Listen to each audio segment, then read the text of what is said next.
I have to tell you, it is finally great to meet you. We're going to talk trick or treat if we can. Sure. A little bit, because it kind of plays into this story. But I want to know where you got the idea. And am I saying it right? Is it? And I'm from Texas. We say Krampus. Yeah.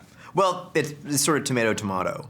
So Europeans have a different. It's Krampus. Krampus. Yeah. Okay, so where did you get the idea to put this story on the big screen? I fell in love with the character about 10 years ago. And back then, he wasn't quite as well known, and he still isn't.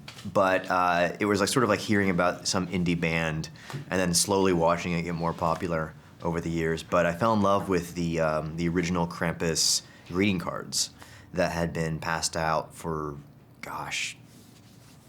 decades ago. I mean, it was really late 1800s, early 1900s. He was huge, and then he went away with World War I. And then I just fell in love with the folklore.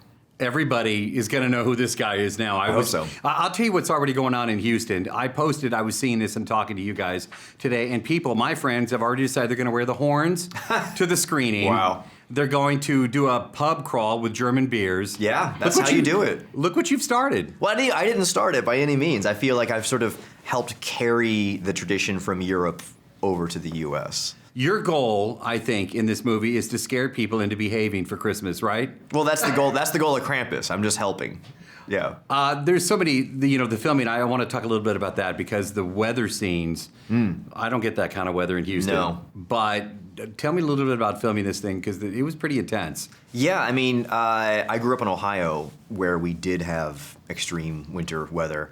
And in Ohio, the sun disappears usually around October, November, all the way through April, May. And blizzards were just a common occurrence.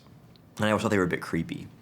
The neighborhood quiets down and gets really desolate and dark, and it just seemed like the perfect environment for Krampus to inhabit.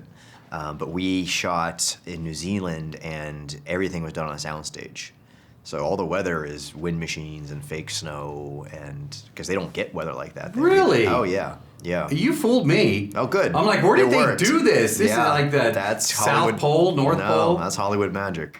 What did you know about the story though before? Just what you told me about the folklore and all, but did you know anything about the look of the character, or is that something you? Yeah, I mean, again, as the character became more popular, and he started to pop up on different TV shows and books and whatnot. My writing partners and I really dove into research, trying to come up with the perfect story and the perfect look for the character. And we really figured the perfect story is one that embraces what Christmas movies are, first and foremost. I like the idea that it's a horror movie, but at its heart, it's a Christmas movie.